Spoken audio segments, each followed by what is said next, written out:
ሰላም ጤና ይስጥልኝ እንደምን አምሽታችኋል ውድ ተመልካቾቻችን ከአባይ ቴሌቪዥን የሚተላለፍላችሁ የዕለተ ረቡዕ ሐምሌ 15 ቀን 2018 አውደ ዜና ተጀምሯል። በምሽቱ የዜና ወጃችንን በርካታ ዘገባዎችን ወደ እናንተ እናደርሳለን። ዜናዎችን እየመራው ሀና ፍሳ ከእናንተ ጋር ቆይታ አደርጋለሁ። አብራችሁን ቆዩ።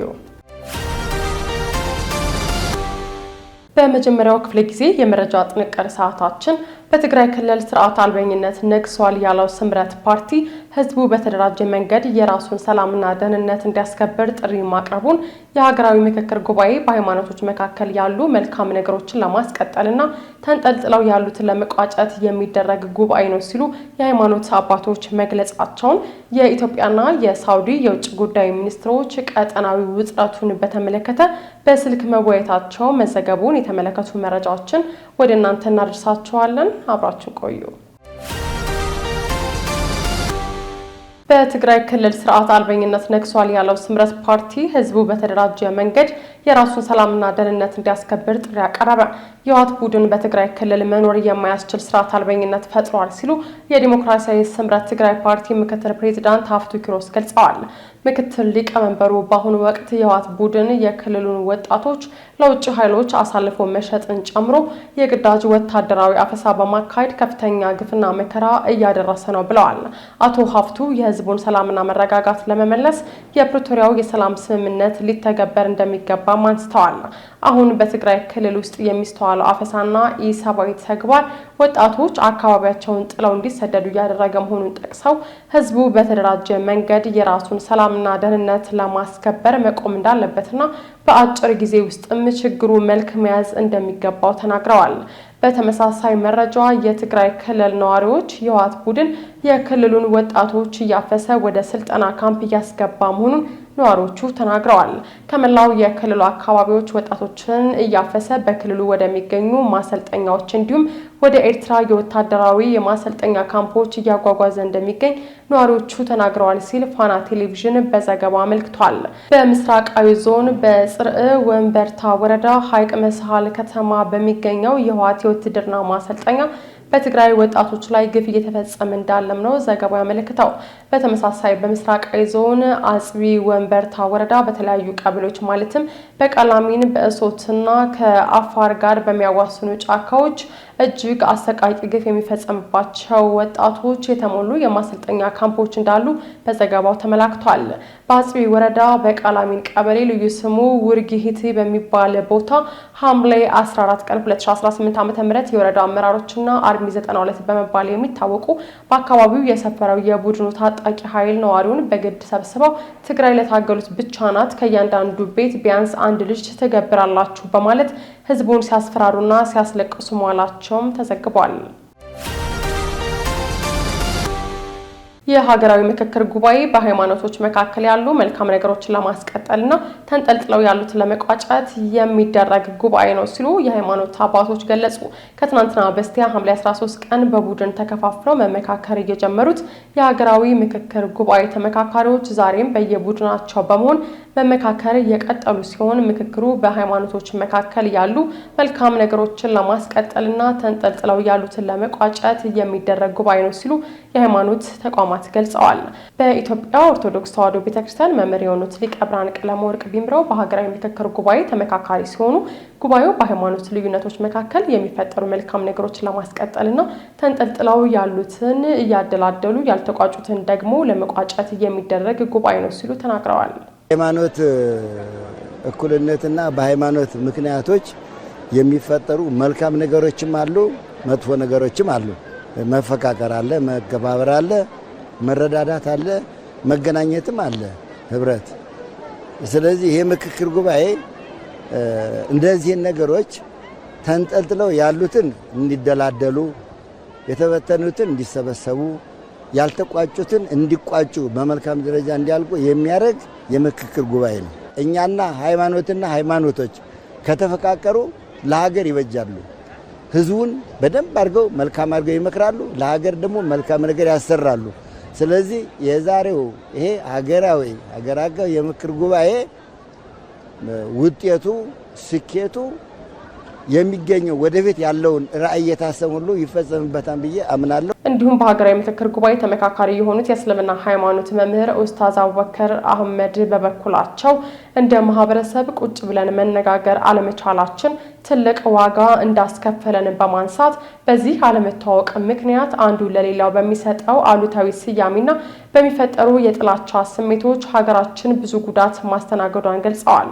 በሃይማኖትና በማህበረሰቦች መካከል የጠበቀ ግንኙነትና እውነተኛ መከባበር እንዲኖር እያንዳንዳችን ልናልፋቸው የማይገቡ ግልጽ የሆኑ ቀይ መስመሮች ሊሰመሩ እንደሚገባ የገለጹት ኡስታዝ አቡበከር አህመድ ኢትዮጵያ የሁሉም ቤተ እምነት የጋራ ቤት መሆኗን መገንዘብ እንደሚያስፈልግም አስገንዝበዋል። እንግዲህ ጉዳዩ እንደሚመለከተውና ባለቤት እንደሆነ ሰው ምናልባት በዚህ ሀገር ታሪክ ውስጥ ዋጋ ከፍየበታለሁ። በዚህ በቤተ እምነት ጉዳይ ከአሁን በፊት በነበሩ ችግሮቻችን ብዙ ነገሮችን አልፈናል። እኔ እንደ ማህበረሰብ እንደ ኢትዮጵያ ቁጭ ብለን መነጋገር አለመቻላችን አለመተዋወቃችን ዋጋ አስከፍሎናል ብዬ አስባለሁ። ባለመተዋወቃችን አንዱ ለአንዱ በምንሰጠው ስያሜ ወይም ደግሞ የሚፈጠሩ ጥላቻ ጉዳዮቻችን ዋጋ ያስከፍሉናል። ከዛ ውጭ ሁሉም ቤተ እምነት እዚች ሀገር ላይ የጋራ ሀገሩ እንደሆነችው መጠን እሱ እሴቱ ማንነቱ ሊከበርለት የሚገባቸው ነገሮች አሉት። ያ ነገር ቀይ መስመር ተሰብሮለት እንዲያልፍ ይፈልጋል። የቱ ነው ቀይ መስመሩ፣ የቱ ነው የሚፈቀደው፣ የቱ ነው ክልክሉ፣ የቱ ነው የሚቀበለው የሚሉትን ነገሮች በመነጋገር በመተዋወቅ ኃላፊነትን በመወጣት እዛ ላይ መስራት አለብን። አንዱ የኔን ጥሏል ብለን በመናምንበት ስሜት ውስጥ ሲሆን በጠላትነት ስሜት እንድንተያይና አንዱን ለመጉዳት የሚሄድበት ሁኔታዎች ናቸው ያሉትና ይሄን ሁሉ ነገር አስተካክሎ እምነቶች የበለጠ ያላቸውን ግንኙነት አጠናክሮ የበለጠ ለሰላም የበለጠ ለሀገር የበለጠ ለትውልድ ለመቅረጽ ስራ ላይ የሚሰሩበትን ነገር መሰረት ይጥልላቸዋል ብዬ አስባለሁ። ኡስታዝ አቡበከር አክለውም የሀገራዊ ምክክር ጉባኤ ሃይማኖቶች ያላቸውን ግንኙነት በማጠናከር አንዱ የሌላውን መብት ሲጥስ የሚፈጥረውን የመጎዳዳት ስሜት በማረም ለሀገር ሰላም ለአንድነትና መልካም ትውልድ ለመቅረጽ የሚያስችል ጠንካራ መሰረት እንደሚጥል ገልጸዋል። በተጨማሪም በሀገራዊ ምክክር ጉባኤ ተመካካሪ የሆኑት የተልእኮ ለትውልድ ቤተክርስቲያን መምህር ሐዋርያ ዘላለም ጌታቸው በሀሳብ የበላይነትና በሃይማኖት ነጻነት ተመካክረን ሁላችንም አሸናፊ እንሆናለን ያሉ ሲሆን ሁሉም ሃይማኖት የሚያምርበትን ምክር ሀሳብ ማቅረብ እንደሚያስፈልግ ተናግረዋል። በዚህ ምክክር ግን ከመላ ኢትዮጵያ የሚመጡ የማህበረሰቡ ወኪሎች ነው ያሉት። ስለዚህ ኤክስፔክት የምናደርገው ሃይማኖት አንዱ የአገሪቱ መሰረት ወይም ምሰሶ ስለሆነ እዛ ላይ ሁሉ ዜጋ ሁሉ ሃይማኖት የሚታመንበትና እርግጠኛነት ያለበትን ምክር ሀሳብ ለማምጣት ነው እዚህ የተሰበሰብነው ማለት ነው። ሰዋዊ ስብዕና ላለው ሁሉ ለዛ ሰው የእምነት ነጻነቱን ለማረጋገጥ ነው መወያየው እንጂ የምወያየው ወንጌል አማኙን ብቻ መልካም እንዲሆንለት የበላይ እንዲሆን አይደለም። ስለዚህ ሁላችን በሐሳብ የበላይነትና በሰው ልጆች ትልቅነት በእምነት ነጻነት ላይ ተመስርተን በፍቅርና ወንድማችን ከኛ እንዲሻል በመቁጠር ብንወያይ ሐሳብ አሸንፎ ተሸናፊ አይኖርም። የኢትዮጵያና የሳውዲ የውጭ ጉዳይ ሚኒስትሮች በቀጠናው ውጥረቱን በተመለከተ በስልክ መወያየታቸው ተዘገበ። የቀይ ባህር ጎረቤትና የቀጠናው ተጽዕኖ ፈጣሪ ከሆኑ ሀገራት መካከል ስሟ ከፊት የሚጠቀሰው ሳውዲ አረቢያ ከየመን የአንሳሩላህ ሁቲዎች ጋር የገባችበት ተቃርኖ ሰሞኑን መነጋገሪያ ሆኗል። ሳውዲ አረቢያ ከኢትዮጵያም ከኤርትራም ጋር መልካም ግንኙነት እንዳላት የሚጠቀስ ሲሆን በተለይም የቀጠናውን ሁኔታ ላይ ሰፊ እንቅስቃሴ ታደርጋለች። የኢራን አጋር የሆኑት የየመን ሁቲ ኃይሎች ሰሞኑን በቀይ ባህር ላይ መርከቦችን ያገዱባት ሳውዲ አረቢያ በዚሁ ውጥረት ሰሞኑን ከኢትዮጵያ ጋር መምከሯ ተዘግቧል። የሳውዲ ፕሬስ ኤጀንሲ ባወጣው ዘገባ የኢትዮጵያ የውጭ ጉዳይ ሚኒስትር ጌዲዮን ጢሞቴዎስ ከሳውዲ አረቢያ የውጭ ጉዳይ ሚኒስትር ሉል ፈይሰል ቢን ፈርሃን ቢን አብደላ ጋር በስልክ መወያየታቸውን አስነብቧል። ዘገባው በሁለቱ ወገኖች በሁለትዮሽ ግንኙነትና የጋራ ጥቅሞች ባሏቸው በበርካታ ቀጠናዊ ጉዳዮች ዙሪያ መክረዋል ብሏል። የዜና ምንጩ ውይይቱ የተካሄደው ትናንት እንደሆነ ቢገልጽም በኢትዮጵያም ሆነ በሳውዲ የውጭ ጉዳይ ሚኒስቴር መስሪያ ቤቶች በኩል የተሰጠ ይፋዊ መረጃ የለም። ይህ ውይይት የተካሄደው በአፍሪካ ቀንድና በመካከለኛው ምስራቅ ጂኦፖለቲካዊ ውጥረቶች በከፍተኛ ደረጃ በተባባሱበት ወቅት ከመሆኑ በተጨማሪ በቀይ ባህር ቀጠና ያለው የጸጥታ ስጋት የብዙዎችን ትኩረት ስቧል። ከቀይ ባህር አጎራባችነትና የጥቅም ትስስር በተጨማሪ ሳውዲ አረቢያና ኢትዮጵያ ሳውዲ በሚገኙ ኢትዮጵያውያን ፍልሰተኞች ጉዳይ ሰሞኑን መነጋገሪያ ሆኖ ቆይተዋል። በሳውዲ አረቢያ የሞት ፍርድ የተበየነባቸው ኢትዮጵያውያን ዜጎች እንዳሉ በሳውዲ አረቢያ ጋዜጦች መዘገቡ እንዳለ ሆኖ የኢትዮጵያ የውጭ ጉዳይ ሚኒስቴር ባደረገው ዲፕሎማሲያዊ ጥረት በነዳጅ ሀብታሙ ሀገር ታስረው ለነበሩ ከ1500 በላይ ኢትዮጵያውያን ምህረት ማስደረጉንም ሰሞኑን አስታውቋል። የተወደዳችሁ ተመልካቾቻችን እየተከታተላችሁት ያላችሁት ከአባይ ቴሌቪዥን የአውደ ዜና የመረጃ ሰዓታችን አሁንም ቀጥሏል።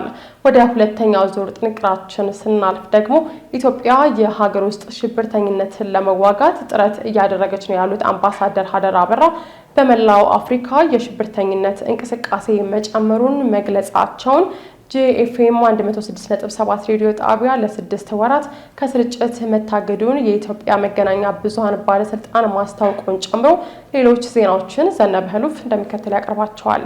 ባለፉት ቀናት በተለያዩ የትግራይ ከተሞች የጦርነት ቅስቀሳ እያደረገ ያለው የህወሓት ቡድን በአገር ውስጥ ካሉ ታጣቂ ቡድኖች ጋር አብሮ እየሰራ መሆኑን በይፋ አሳወቀ። የህወሓት ቡድን መሪዎቹን በክልሉ የተለያዩ ከተሞች በማሰማራት የጦርነት ቅስቀሳ እያደረገ መሆኑን ቡድኑ የሚመራቸው መገናኛ ብዙሃን እየዘገቡ ይገኛሉ። በእነዚህ ስብሰባዎች የቡድኑ ዋነኛ መሪዎች ጦርነት እንደማይቀር በመግለጽ ለዚህም ዝግጅት እያደረጉ መሆናቸውን በስፋት ሲናገሩ ተሰምተዋል። በክልሉ እየተባባሰ ለመጣው ውጥረትና እየተፈጸመ ላለው የወጣቶች የግዳጅ እገታ ከባድ ክስ እየቀረበበት ያለው የህወሓት ቡድን አሁን ደግሞ የፌዴራል መንግስቱን በጦርነት እጥላለሁ የሚል ዘመቻ መክፈቱ ተሰምቷል። በክልሉ እየተባባሰ ለመጣው ውጥረትና እየተፈጸመ ላለው የወጣቶች የግዳጅ እገታ ከባድ ክስ እየቀረበበት ያለው የህወሓት ቡድን አሁን ደግሞ የፌዴራል መንግስቱን በጦርነት እጥላለሁ የሚል ዘመቻ መክፈቱ ተመላክቷል። ለዚህም በአገር ውስጥ ካሉ ታጣቂዎች ጋር አብሮ እየሰራ መሆኑን በይፋ ተናግሯል። የህወሓትን የጦርነት ቅስቀሳና ዝግጅት ተከትሎ ጦርነትን የተቃወሙና የግዳጅ አፈሳን የሸሹ ወጣቶች ክልሉን ለቀው እየወጡ መሆናቸው ይታወቃል። ስሜ አይጠቀስ ሲሉ ለአባይ ቴሌቪዥን አስተያየታቸውን የሰጡ የመቀሌ ከተማ ነዋሪ በመቀሌ የሚገኘው የአሉላ አባነጋ አውሮፕላን ማረፊያ በተጓዦች መጨናነቁን ተናግረዋል። አስተያየት ሰጪው ከመቀሌ ወደ አዲስ አበባ ለመጓዝ ትኬት ቆርጦ 1-2 ሳምንት ወረፋ መጠበቅ ያስፈልጋልን ብለዋል። በተጨማሪም ይህንን የህወሓት ቡድን እያደረገ ያለውን የጦርነት ዝግጅት ሽሽት በርካታ ወጣቶች በአፋርና በአማራ ክልሎች በኩል ክልሉን ለቀው እየወጡ ነው። በክልሉ ያለው ሁኔታ በዚህ መልኩ በቀጠለበት ወቅት የህወሓት ቡድን መሪዎች የክልሉን ህዝብ በየአዳራሹ ሰብስበው ከሌሎች ታጣቂዎች ጋር ጥምረት ፈጥረናል፣ ጦርነትም ልንጀምር ነው ሲሉ ተደምጠዋል። አዲስ አበባ የምንደርሰው ብቻችንን እየተዋጋን አይደለም፣ ሌሎች አጋሮች አሉን ሲሉም ነው የተደመጡት። ቡድኑ በይፋ ባወጣው መግለጫም ከሌሎች በአገሪቱ ካሉ ታጣቂዎች ጋር ጥምረት ፈጥረን የፌዴራል መንግስቱን ጦርነት እንገጥማለን ማለቱ ተመላክቷል። ባሳለፍነው ቅዳሜ ሐምሌ 11 2018 ዓ.ም በአዲስ አበባ መስቀል አደባባይ የህወሓት ቡድን እያደረገ ያለውን የጦርነት ዝግጅትና የወጣቶች እገታ የሚቃወም ሰልፍ መካሄዱ ይታወሳል። መሰረታቸውን በትግራይ ክልል ያደረጉ የፖለቲካ ፓርቲዎች የህወሓት ቡድን እያደረገ ነው ያሉትን የጦርነት ዝግጅትና በአገር ውስጥ ካሉ ታጣቂዎችና በውጭ ካሉ ኃይሎች ጋር የፈጠረውን ጥምረት እያወገዙ ነው። ኢትዮጵያ የሀገር ውስጥ ሽብርተኝነትን ለመዋጋት ጥረት እያደረገች ነው ያሉት አምባሳደር ሀደራ አበራ በመላው አፍሪካ የሽብርተኝነት እንቅስቃሴ መጨመሩን ገለጹ። ኢትዮጵያ የሀገር ውስጥ ሽብርተኝነትን ለመዋጋት ጥረት እያደረገች ነው ያሉት የውጭ ጉዳይ ሚኒስትር ዴኤታ አምባሳደር ሀደራ አበራ ዓለም አቀፍ የሽብር ቡድኖች በመላው አፍሪካ ሰላምና ጸጥታ ላይ ስጋት መጨመራቸውን ገልጸዋል። የኢፌዴሪ ውጭ ጉዳይ ሚኒስትር ዴኤታ አምባሳደር ሀደራ አበራ ትናንት ሐምሌ 14 2018 ዓ.ም በተካሄደው የአፍሪካ ህብረት የሰላምና ደህንነት ምክር ቤት በአፍሪካ ሽብርተኝነትንና ጽንፈኝነትን መታገል በሚል ርዕስ በተዘጋጀው የሚኒስትሮች ስብሰባ ላይ ተሳትፈዋል። አምባሳደር ሀደራ በስብሰባው ላይ ባደረጉት ንግግር ዓለም አቀፍ የሽብር ቡድኖች በመላው አህጉሪቱ ሰላምና ጸጥታ ላይ እየደቀኑት ያለው ስጋት እየጨመረ መምጣቱን በአጽንኦት ገልጸዋል። የሽብር ቡድኖች አባላትን ለመመልመል ፕሮፓጋንዳ ለማሰራጨትና ጽንፈኝነትን ለማስፋፋት የዲጂታል መድረኮችንና ማህበራዊ ሚዲያዎችን ጨምሮ አዳዲስ ቴክኖሎጂዎችን አላግባብ መጠቀማቸውን እንደቀጠሉበት ነው በማለት አምባሳደሩ አብራርተዋል። የውጭ ጉዳይ ሚኒስትር ዴኤታው አክሎም የአሁኑ ዓለም አቀፍ ሁኔታዎች ከግንዛቤ ውስጥ በማስገባት በአፍሪካ ውስጥ ያለውን የደህንነትና የመልካም አስተዳደር ትብብር ለማጠናከር የአፍሪካ ዝግጁ ኃይልን ወደ ስራ ማስገባትና አህጉራዊ የህግ ማዕቀፎችን ትግበራ ማጠናከር አስፈላጊ መሆኑን አስገንዝበዋል። አምባሳደር ሀደራ ኢትዮጵያ የሀገር ውስጥ ሽብርተኝነትን ለመዋጋት የምታደርገውን ጥረትና በቀጠናው ያለውን የሽብር አደጋ ለመቅረፍ እያደረገች ያለችውን አስተዋጽኦ ማንሳታቸውን ከውጭ ጉዳይ ሚኒስቴር የተገኘው መረጃ ያመለክታል። ጄኤፍኤም 106.7 ሬዲዮ ጣቢያ ለ6 ወራት ከስርጭት መታገዱን የኢትዮጵያ መገናኛ ብዙሃን ባለስልጣን አስታወቀ። የኢትዮጵያ መገናኛ ብዙሃን ባለስልጣን በአዋጅ ቁጥር 1238/2013 በተሰጠው ስልጣንና ኃላፊነት መሰረት ጄኤፍኤም 106.7 ኤፍኤም ጣቢያ ለ6 ወራት ከስርጭት ማገዱን አሳውቋል። ባለስልጣኑ አደረኩት ባለው የይዘት ክትትልና በአካል ተገኝቶ ባከናወነው የኢንስፔክሽን ምልከታ ጣቢያው ሀገራዊ ይዘቶችን የማካተት ግዴታን ካለመወጣት ጀምሮ ህዝብን የሚያስተምሩ የሚያሳውቁና የሚያዝናኑ ፕሮግራሞችን ባለማቅረብና በፈቃድ ውል ስምምነት መሰረት ባለመስራት የተጠቃለሉ ዋና ዋና ክፍተቶች መስተዋላቸውን ገልጿል።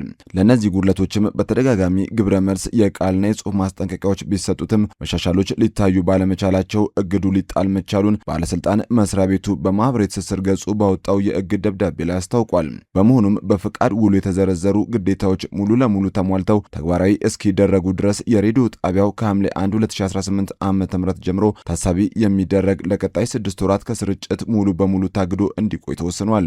በተጨማሪም በኢትዮጵያ ኮሚኒኬሽን ባለስልጣን በኩል ለጣቢያው የተመደበው የ106.7 ሬዲዮ ሞገድ እግዱ ጸንቶ እስከሚቆይበት ጊዜ ድረስ ፍሪኩዌንሲውን ጥቅም ላይ ማዋል እንደማይቻል ማሳሰቢያ ተሰጥቷል። ስለሆነም የሬዲዮ ጣቢያው ይህን ውሳኔ በማክበርና ለሕግ ተገዢ በመሆን ስርጭቱን እንዲያቆም ባለስልጣኑ ያሳሰበ ሲሆን የሚመለከታቸው አካላት ሁሉ በዚህ ውሳኔ አግባብ ኃላፊነታቸውን እንዲወጡ ማስታውቋል። በዝርዝር ወደ ያዝነው መረጃችን ስናልፍ ደግሞ አሜሪካ በኢራን ላይ ጥቃቷን ስትቀጥል ኢራን በእስራኤል አቅራቢያ በምትገኝ የዮርዳኖስ ከተማ ላይ የሚሳኤል ጥቃት ፈጸመች። በአሜሪካ ኢራን ላይ የሚሰነዘረው የአየር ጥቃት ለ11ኛ ሌሊት ቀጥሏል። ኢራን ዮርዳኖስ ላይ የሚሳኤል ጥቃት አድርሳለች። ሌላኛው አነጋጋሪ ጉዳይ ደግሞ የኒውዮርኩ ከንቲባ ዞህራን ማምዳኒ በእስራኤሉ ጠቅላይ ሚኒስትር ቤንያሚን ኔታንያሁ ላይ ከፍተኛ ውንጀላዎችን ሰንዝረዋል።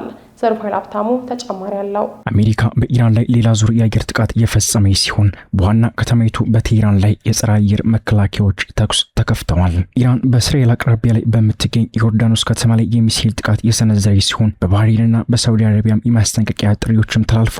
በአሜሪካ ኢራን ላይ የሚሰነዘረው የአየር ጥቃት ለ11ኛ ሌሊቱ የቀጠለ ሲሆን ዲፕሎማሲ ጥረቶችም እስካሁን ምንም የሚታይ መሻሻል አላሳዩም። በሁለቱም ወገኖች ያሉ ባለስልጣናት በዓለም አቀፍ የኢነርጂ ማጓጓዣ ወሳኝ በሆነውና ኢራን ጥቃቶች ምክንያት ተዘግቶ ባለው የሆርሙዝ ወሽመጥ ውዝግብ ላይ አቋማቸውን አጽንተዋል። ባለፈው ወር ግጭቱ ከመጀመሩ ወዲህ ኢራን እስራኤል ዳግም ወደ ጦርነቱ እንዳትገባ ለማድረግ በማሰብ እስራኤልን ከመምታት ተቆጥባም ነበር። የሆርሙዝ መዘጋት ከመካከለኛው ምስራቅ ውጪ ባሉ አካባቢዎች ጭምር በዓለም ኢኮኖሚ ላይ ከፍተኛ ስጋትን ፈጥሯል። በየመን የሚገኙ በኢራን የሚደገፉት የሁቲ አማጽያን በቀይ ባህር ውስጥ በሳውዲ የንግድ መርከቦች ላይ ጥቃት ለመሰንዘር ያሰሙት አዲስ ዛቻ ሌላውን የንግድ መተላለፊያ አደጋ ላይ ጥሎታል።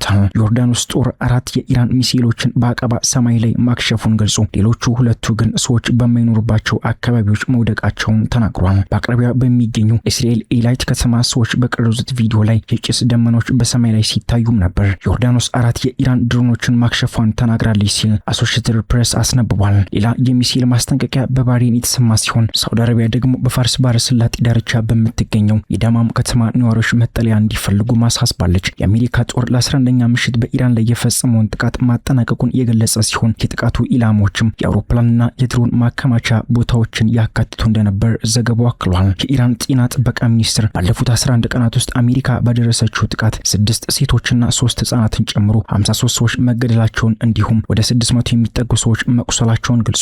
የኢራን አብዮታዊ ዘብ የበቀል ጥቃቱ እንደሚቀጥል አጥብቆም ተናግሯል። የመጨረሻው ጥቃት ከመፈጸሙ በፊት የኢራን የሀገር ውስጥ ጉዳይ ሚኒስትር እስካንዳር ሞሞኒ ዲፕሎማሲውን ለማነቃቃት በግጭቱ ውስጥ ቁልፍ አስተራቂ ወደ ሆነችው ፓኪስታን ተጉዞም ነበር። ሌላኛው አነጋጋሪው ጉዳይ ደግሞ የኒውዮርኩ ከንቲባ ዞህራን ክዋኒ ማምዳኒ በእስራኤሉ ጠቅላይ ሚኒስትር ቤንያሚን ኔታንያሁ ላይ ከፍተኛ ወንጀሎችን ሰንዝረዋል። ማምዳኒ ኔታንያሁ በህዝብ ላይ ለተፈጸመው አስከፊ የዘር ማጥፋት ወንጀል ዋና አቀንቃኝና የጦር ወንጀለኛ መሆናቸውን ገልጸዋል። ከንቲባው አያይዘውም ኔታንያሁ ከ73000 በላይ ሰዎች ለሞት በ10 ሺዎች የሚቆጠሩ ህጻናት ለአካል ጉዳት መዳረግ እንዲሁም ህጻናት ያለ ማደንዘዣ እጅና እግራቸው እንዲቆረጥ ምክንያት መሆናቸውን ተናግረዋል። በተጨማሪም የወሊድ ሆስፒታሎችና የእናቶች እንክብካቤ ማዕከላት ሆን ተብሎ ማጥቃት፣ አዲስ የተወለዱ ህጻናት የህይወት እድል እንዲያገኙ ማድረግና የምግብና የሰብአዊ እርዳታ በመዝጋት ህዝቡን ለረሃብ መዳረግ ተጠያቂ መሆናቸውን አክለዋል። በመቶዎች የሚቆጠሩ የእርዳታ ሰራተኞችና ጋዜጠኞች መገደላቸውን ያነሱት ማምዳኒ ባለፈው ወር ብቻ የተባበሩት መንግስታት ድርጅት ፓለስቲናውያን ህጻናት በእስራኤል ኃይሎች ሆን ተብሎ እየተገደሉ መሆናቸውን ማረጋገጡን ጠቁመዋል።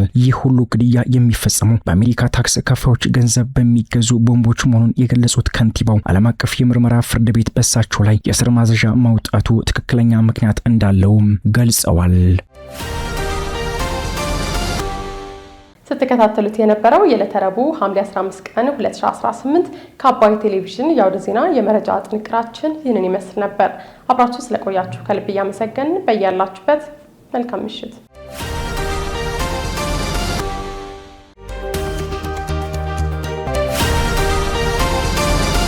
ጤና ይስጥልን እንደምን አምሽታችኋል ውድ ተመልካቾቻችን። ከአባይ ቴሌቪዥን የሐምሌ 15 ቀን 2018 የቢዝነስና የምጣኔ ሀብት ዘገባዎች ወደ እናንተ የሚቀርቡበት ሰዓት ላይ ደርሰናል። የኮይሻ የኃይል ማመንጫ ቤት የመጀመሪያ ምዕራፍ የስትራክቸራል ኮንክሪት ሙሌት ስራ መጠናቀቁን ኢትዮጵያ የአፍሪካና የባህር ሰላጤው ሀገራት ስትራቴጂክ የኢኮኖሚ አጋርነትን ለማጠናከር እየሰራች መሆኑን የውጭ ጉዳይ ሚኒስቴር መግለጹን እንዲሁም DHL ኤክስፕረስ ኢትዮጵያና AXM ግሎባል ኢትዮጵያ የመጀመሪያ የበርካታ ብራንዶች የተቆላ ቡና የዲጂታል ገበያ የውጭ ንግድ መድረክ ይፋ ማድረጋቸውን የተመለከቱ መረጃዎችን ይዘናል። ከቢዝነስ መረጃዎቹ ጋር ራቢያ ከድር አብራችሁ ቆይታ አደርጋለሁ። አብራችሁን ቆዩ። የኮይሻ የኃይል ማመንጫ ቤት የመጀመሪያ ምዕራፍ የስትራክቸራል ኮንክሪት ሙሌት ስራ መጠናቀቁ ተገለጸ።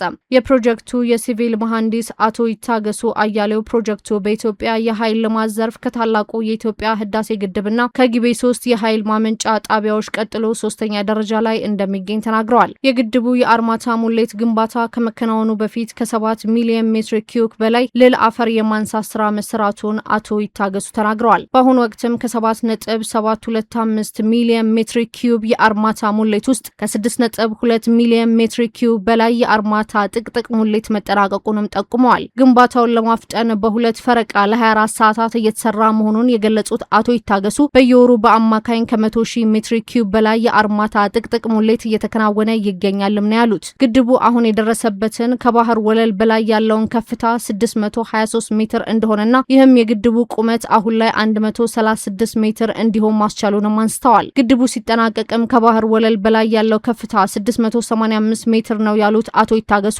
አጠቃላይ ቁመቱም 201 ሜትር እንደሚደርስ ተናግረዋል። ግድቡ እያንዳንዳቸው 300 ሜጋዋት የማመንጫት አቅም ያላቸው 6 ተርባይኖች ያሉት መሆኑን ጠቁመው በአሁኑ ወቅት ኤሌክትሮሜካኒክ የተከላ ስራ የሁሉም ተርባይኖች ክፍሎች በምርት ሂደት ላይ መሆናቸውንም አብራርተዋል። የግድቡ የውሃ ማስተንፈሻ በሮች ግንባታ ለማጠናቀቅ 7.7 ሚሊዮን ሜትር ኪዩቢክ የልል አፈርና የጠንካራ አለት የቁፋሮ ስራ መከናወኑንና የስትራክቸራል የአርማታ ሙሌት ስራም 45 በመቶ መጠናቀቁን ገልጸዋል። የመጀመሪያው ምዕራፍ የስትራክቸራል ኮንክሪት ሙሌት ስራ መጠናቀቁን ተከትሎም የሁለተኛው ምዕራፍ የኮንክሪት ሙሌት ለመጀመር የሚያስችሉ የቅድመ ዝግጅት ስራዎች በመከናወን ላይ እንደሚገኙ መናገራቸውን ከኢትዮጵያ ኤሌክትሪክ ኃይል ያገኘነው መረጃ ያመለክታል። ኢትዮጵያ የአፍሪካና የባህር ሰላጤው ሀገራት ስትራቴጂክ የኢኮኖሚ አጋርነትን ለማጠናከር እየሰራች መሆኗን የውጭ ጉዳይ ሚኒስቴር ገለጸ። የአፍሪካና የባህር ሰላጤ ወይም ገልፍ ሀገራት ኢኮኖሚያዊ ትስስር ወደ ላቀ ደረጃ እንደሚያሸጋግር የተገለጸው የባህር ሰላጤውና አፍሪካ ኢኮኖሚያዊ ትብብር መድረክ በአዲስ አበባ ተካሂዷል። በመድረኩ ላይ የተገኙት የውጭ ጉዳይ ሚኒስትር ዴኤታ አምባሳደር ሀደራ አበራ የአፍሪካና የባህር ሰላጤው ሀገራት ስትራቴጂክ ዘላቂ አጋርነት የኢኮኖሚ እድገትን ለማፍጠን ወሳኝ ሚና እየተጫወተ ነው ብለዋል። በአፍሪካ ፈጣን የኢኮኖሚ ሽግግር ምዕራፍም በዓለም ላይ በፍጥነት ከሚያድጉ 15 ኢኮኖሚዎች መካከል 7ቱ በአህጉሪቱ እንደሚሆኑ ይጠበቃል ነው ያሉት። ሚኒስትር ዴኤታው የአፍሪካ አህጉራዊ ነጻ ንግድ ቀጠና ስምምነትም ግዙፍ የዓለም አቀፍ የንግድ ቀጠና በመፍጠር ለኢንዱስትሪ ለንግድና ለኢንቨስትመንት አዳዲስ እድሎችን እየከፈተ እንደሚገኝም ገልጸዋል። በአሁኑ ወቅትም አፍሪካ የኢንቨስትመንት መዳረሻነቷን በማስፋት የምግብ ዋስትና ታዳሽ ኃይልና ለዓለም አቀፍ አቅርቦት ሰንሰለት ስትራቴጂካዊ አጋርነት እየሆነች መምጣት መውጣቷንም ተናግረዋል።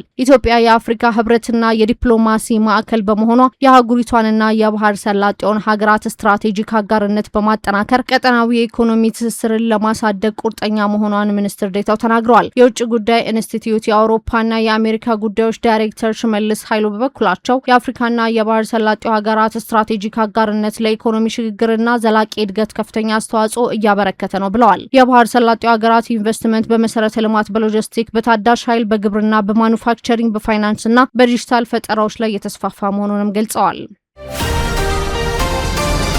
ዲኤችኤል ኤክስፕረስ ኢትዮጵያና ኤኤክስኤም ግሎባል የኢትዮጵያ የመጀመሪያው የበርካታ ብራንዶች የተቆላ ቡና የዲጂታል ገበያ የውጭ ንግድ መድረክ ይፋ አደረጉ።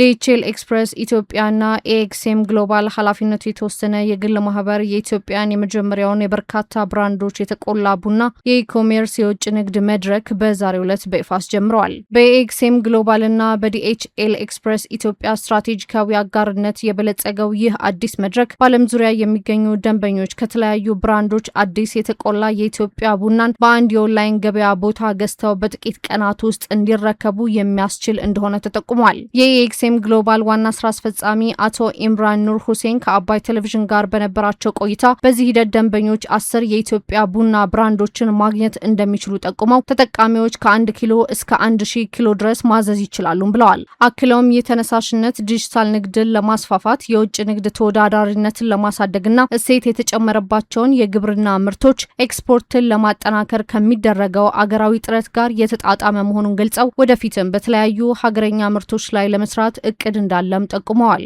ከፓርትነርሺፑ ከዲኤችኤል ግሎባል ጋር ነበረ። ቡናን በተመለከተ ነው። ሮስትድ ኮፊ ቫልዩ አደድ የሆነ ለ222 ሀገር በላይ በአንድ ክሊክ የሚደርስበት ነው። ዲጂታል ኢትዮጵያ ጋር ላይ ለማድረግ ምንድን ያደረግነው እያንዳንዱ ኮፊ ብራንድ እዚህ ዲኤችኤል ይሰጣል። ዲኤችኤል ከሰጠ በኋላ እኛ ፓክ እናደርገዋለን፣ ስቲከር ይለጠፍበታል። ቱል ቢ ስቶክድ ኤንድ ዌንኤቨር ባየር ሲገዛው ቀጥታ ከባንኪንግ ሲስተሙ ጋር ኦልሬዲ ኢንቴግሬትድ ነው። ቀጥታ ሺፕ ተደርጎ በሴም ዴይ ሺፕመንት ይጀምራል ኤንድ ዊዝን ዴይስ በሩ ላይ ይደርሳል። ፕላትፎርማችን ቢ2ቢ ይሰራል፣ ቢ2ሲ ይሰራል። ከ1 ኪሎ እስከ 1000 ኪሎ ድረስ ማድረስ እንችላለን። ስናደርስም ደግሞ ማንም ሰው የኛ ኢኮሜርስ ፕላትፎርም ላይ ethiopianexportmarket.com ወይም eem.et ላይ ገብቶ የራሱን ሲያዝ ቀጥታ በዛው ቀን ላይ ሺፕ ይደረግለታል እና ዊዝን ዴይስ በሩ ላይ ይደርሳል ከነ ላስት ማይል ዴሊቨሪ ጋር። የኛ ፕላትፎርም we're not exporters ዲኤችኤልም ኤክስፖርተር አይደለም፣ ትሬድ ፋሲሊቴተር ነን። ሌላ ሰዎች እንዲሸጡ እናግዛለን። ሌላ ሰዎች ቡናቸውን ተደራሽ እንዲያደርጉ እናግዛለን። ይህም ፕላትፎርም ደግሞ በቡና ብቻ ሊሚትድ ተደርጎ እንዲቀርም አንፈልግም። ማር ላይ መግባት እንፈልጋለን፣ ሀበሻ ልብሶች ላይ መግባት እንፈልጋለን። this is our test ፓይለት እያደረግነው ነው። ኢንሻአላህ በደንብ ሲሰራ ደግሞ ይሄም ወደ እነሱ መንገባ ይመስለኛል። የዲኤችኤል ኤክስፕረስ ኢትዮጵያ ዋና ስራ አስኪያጅ ዲርክ ቫን ዶርን በበኩላቸው በዚህ አጋርነት የዲኤችኤልን ዓለም አቀፍ የሎጂስቲክ መረብ ከኤኤክስኤም ግሎባል የዘርፉ እውቅና ጋር በማቀናጀት ለኢትዮጵያ ቡና ቆዮች አዳዲስ እድሎችን እየፈጠረ ሲሆን ምርጥ የኢትዮጵያ ቡና ለዓለም አቀፍ ደንበኞች እናደርሳለን ብለዋል። ኤኤክስኤም ግሎባል የገበያ መድረኩን የአቅራቢዎችን ምዝገባ፣ የጥራት ማረጋገጫ ቅንጅትና የኢዩዲአር ደንብ ተገዥነትን ሂደቶችን የሚመረምር ሲሆን ዲኤችኤል ኤክስፕረስ ኢትዮጵያ ደግሞ ከጫፍ እስከ ጫፍ ያለውን ዓለም አቀፍ የሎጂስቲክ አገልግሎት፣ የጉምሩክ ሙያ ድጋፍና ከ220 በላይ ለሚሆኑ የዓለም ሀገራትና ግዛቶች የማድረስ አገልግሎት እንደሚሰጥም በመድረኩ ተጠቁሟል።